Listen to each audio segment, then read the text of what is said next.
তো এই লেকচারে আমরা শিখব হচ্ছে শক্তির নিত্যতার সূত্র বা সংরক্ষণশীলতার নীতি।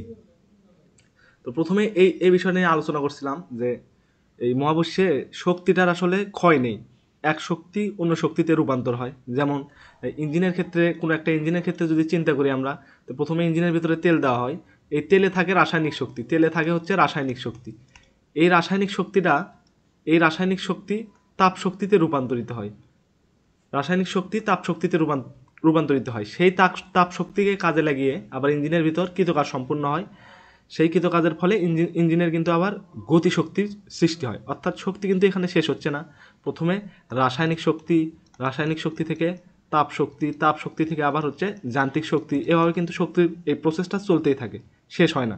তো এটাই হচ্ছে শক্তির সংরক্ষণশীলতার সূত্র। তো আমাদের এইচএসসির হলো সিলেবাসে যেটা শিখতে হবে মানে ডিটেলস, সেটা হচ্ছে যান্ত্রিক শক্তির নিত্যতা বা সংরক্ষণশীলতা। যান্ত্রিক শক্তি বলতে আমরা কি বুঝি? গতিশক্তি। তাহলে যান্ত্রিক শক্তি বলতে আমরা কি বুঝি? এটা আমরা আগে জানছি, সেটা হচ্ছে গতিশক্তি, কাইনেটিক এনার্জি, আর হচ্ছে পটেনশিয়াল এনার্জি, বিভব শক্তি। তো এটার বিবৃতি কীরকম? কোনো ব্যবস্থা বা সিস্টেমে কেবল সংরক্ষণশীল বল ক্রিয়া করলে ব্যবস্থার গতিশক্তি ও বিভব শক্তির সমষ্টি সর্বদা ধ্রুব থাকে। তো এখানে একটা জিনিস খেয়াল রাখতে হবে যে সংরক্ষণশীল বল কি, সেটা কিন্তু আমরা জানি, গত লেকচারে আমরা এটা শিখছি। তো প্রথমে ওই সিস্টেমে সংরক্ষণশীল বল কাজ করতে হবে, তা না হলে আবার এই শক্তির সংরক্ষণশীলতার নীতি এটা মানবে না। এই লাইনটার অর্থ বোঝায় হচ্ছে, ধরো কোনো একটা গতিশীল বস্তু, সেটা একটা সংরক্ষণশীল ক্ষেত্রের ভিতর ঘটানো হচ্ছে, তখন কি হবে? গতিশক্তি ইকে আর হচ্ছে বিভব শক্তি ইপি বা ইউ দিলাম। তো এই দুইটা প্রক্রিয়া হয় কি, এই যেভাবে চলতে থাকে। ধরো গতিশক্তি একবার হচ্ছে কি বিভব শক্তিতে রূপান্তরিত হচ্ছে, এরপরে বিভব শক্তিটা গতিশক্তিতে রূপান্তরিত হচ্ছে, এইভাবে চলতেই থাকে। কিন্তু গতিপথের প্রত্যেকটা বিন্দুতে এই বিভব শক্তি এবং গতিশক্তির সমষ্টি এটা সর্বদাই সমান থাকে। তাহলে এখন আমরা এই বিষয়টাকে ব্যাখ্যা করা যায়।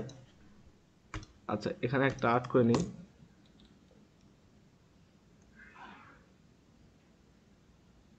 ধরো এটা হচ্ছে ভূমির সমান্তরালে একটা তল, অর্থাৎ এটা হচ্ছে ভূমি, আর এই বিন্দুটাকে দিলাম হচ্ছে এই যে এই উচ্চতা হচ্ছে এইচ। এটা একটা উচ্চতা আছে, একদম খাড়া উচ্চতা, এটা এইচ উচ্চতা। তো এইচ আমরা ধরলাম না, এটা উচ্চতা ধরার দরকার নেই। এরপরে হলো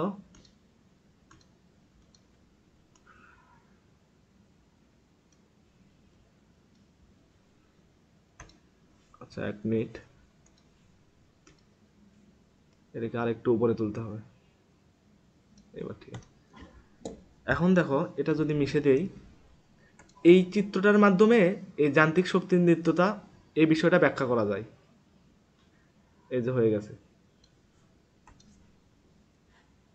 আমরা অনেকেই যে মোটর সাইকেলের যে খেলা হয় এগুলো দেখছি, বা সাইকেল খেলা, বিভিন্ন এরকম ইউ আকৃতির একটা শেপে এই খেলা কিন্তু ঘটানো হয়।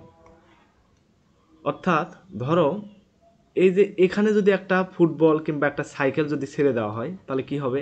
এই বিন্দুতে তাহলে সাইকেলটা অবশ্যই এই যে ঢালু রাস্তা বেয়ে এই দিকে চলে আসবে, এবং এখানে এসে এই বিন্দুতে কি থেমে যাবে? না, সাইকেলটা কিন্তু আবার এই উপরের দিকে চলে যাবে।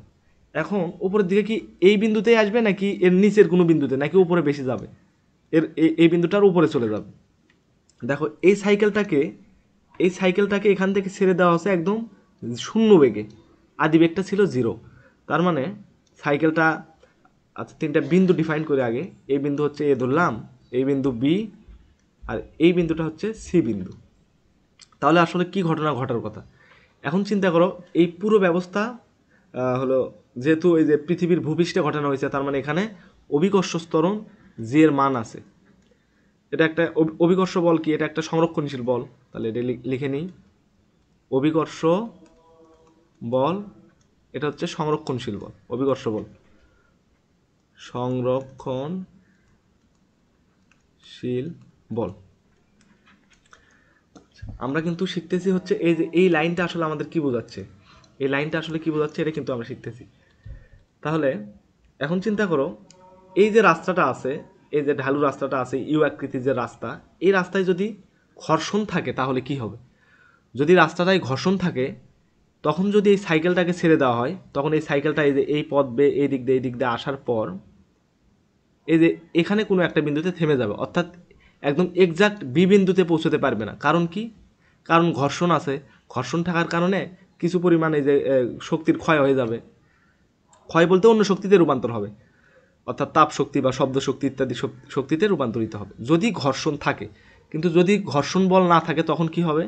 যদি ঘর্ষণ বল না থাকে তাহলে এখানে লিখে দিই, আমরা ধরে নিলাম যে এই যে রাস্তাটা আছে সি সি এ বি, একটা ঢালু ইউ আকৃতির যে রাস্তাটা, এই রাস্তায় কোনো ঘর্ষণ বল নেই। তাহলে এখানে লিখবো ঘর্ষণ বল নেই, ঘর্ষণ বল নেই, এটা আমরা ধরে নিছি। যদিও বাস্তবে এটা হয় না, তাহলে আমরা ধরে নিলাম। যদি ঘর্ষণ বল না থাকে, অর্থাৎ সাইকেলের চাকার ভিতরেও যদি কোনো রকম ঘর্ষণ বল না কাজ করে, তখন কি হবে? এই সাইকেলটা একদম এই সি বিন্দু থেকে যাত্রা শুরু করে এতে পৌঁছবে, এতে পৌঁছানোর পর আবার বি বিন্দুতে পৌঁছাবে। এখন আমরা দেখব যে রাস্তাটা, তাহলে সাইকেলটার গতিপথ কি? এই যে এটা হচ্ছে সাইকেলটার গতিপথ। এই গতিপথের প্রত্যেকটা বিন্দুতে গতিশক্তি এবং বিভব শক্তি কীভাবে পরিবর্তিত হচ্ছে, এটাই আমরা বের করবো। জাস্ট এই 3টা পয়েন্টে বের করলে হয়ে যাবে। তাহলে দেখো, সাইকেলটা সি বিন্দুতে ছাড়া হয়েছে, এখানে সাইকেলের যে বিভব শক্তি সেটাকে ধরলাম হচ্ছে ইউসি, আর সাইকেলের যে গতিশক্তি সেটা হচ্ছে কেসি। এই বিন্দুতে যখন সাইকেলটা আসবে, যখন সাইকেলটা এই বিন্দুতে আসবে, তখন সাইকেলটার একটা বিভব শক্তি থাকবে, সেটা দিলাম ইউএ, একটা গতিশক্তি থাকবে সেটা হচ্ছে কে। আবার সাইকেলটা যখন বি বিন্দুতে আসবে, অর্থাৎ সর্বোচ্চ অবস্থানে যখন আবার আসবে, তখন তার বিভব শক্তি ধরলাম ইউসি এবং গতিশক্তি ধরলাম হচ্ছে কেসি। এই যে বিভব শক্তি, এখানে একটু খেয়াল করি। এখন এই বিভব শক্তি আমরা আগের লেকচারে জানছিলাম যে বিভব শক্তি এটা একটা কোনো একটা প্রসঙ্গ তলের সাপেক্ষে মাপা হয়। যেমন এই এম ভরের সাইকেলটা, এটা যখন এই সি বিন্দুতে আসে, তখন দেখো যদি আমরা এই বরাবর একটা তলের সাপেক্ষে এই সাইকেলটার বিভব শক্তি মাপি, তখন একটা মান আসবে। কিন্তু যখন আবার অন্য একটা তলের সাপেক্ষে মাপবো, তখন কিন্তু এই বিভব শক্তির মানটা আলাদা আসবে। কেন আসবে? কারণ এই উচ্চতাটা চেঞ্জ হয়ে যাচ্ছে। দেখো, এই উচ্চতা আর হলো এই উচ্চতা, দুইটা উচ্চতা কিন্তু ডিফারেন্ট, সুতরাং বিভব শক্তিটা সেম আসবে না, আলাদা আসবে। তাহলে আমাদের প্রথম কাজ কি? আমাদের এই বিভব শক্তি এবং গতিশক্তিটা আমাদের মাপার জন্য একটা তল নির্ধারণ করতে হবে। এবং আমরা ধরে নিলাম যে এই যে এ বিন্দু দিয়ে যে তলটা যাবে, একদম ভূমির সমান্তরালে যে রেখাটা যাবে, এটাকে আমরা প্রসঙ্গ তল ধরলাম। তাহলে আমরা প্রসঙ্গ তলটা আঁকাই এখানে। এটা কিন্তু খুবই গুরুত্বপূর্ণ। প্রসঙ্গ তল না আঁকালে বিভব শক্তি কিন্তু মাপা সম্ভব না। এই তলের সাপেক্ষে আমরা এই তলের সাপেক্ষে বিভব শক্তি মাপা হবে। বিভব শক্তি মাপা হবে। এখন তাহলে চলো এখন দেখি হচ্ছে এই এই যে বিবৃতিটা আছে যে যান্ত্রিক শক্তি নিত্যতা, এটা আসলে কি বলে? এটা হচ্ছে বস্তুটা যখন সি বিন্দুতে, তখন এর মোট যান্ত্রিক শক্তি, অর্থাৎ মোট মানে বস্তুটার যান্ত্রিক শক্তি, অর্থাৎ বিভব শক্তি এবং গতিশক্তি, এই দুইটার সমষ্টি যা হবে, ঠিক এই বিন্দুতেও এর গতিশক্তি এবং বিভব শক্তির সমষ্টি, এই দুইটা লাইন হবে সমান, এটা আর এটা সমান হবে। এবং ইউসি এবং কেসি এটাও যদি যোগ করে দেই, ইউসি আর কেসি এর মান যোগ করে দিই, তাহলে সেটাও কিন্তু আবার হচ্ছে যে এই তিনটাই হবে সমান।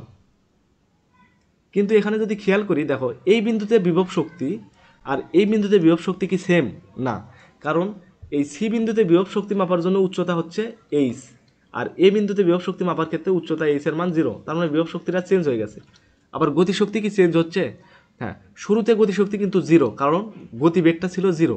আবার যখন এই বিন্দুতে আসছে, তখন কিন্তু গতিশক্তি চেঞ্জ হবে, কারণ এই বিন্দুতে আসার পর অবশ্যই এই বস্তুটা থেমে যাবে না, একটা বেগ থাকবে।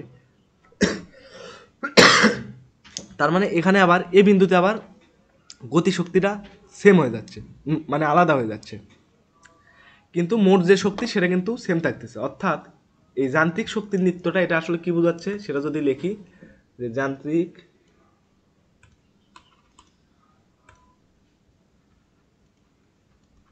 যান্ত্রিক শক্তির নিত্যতা,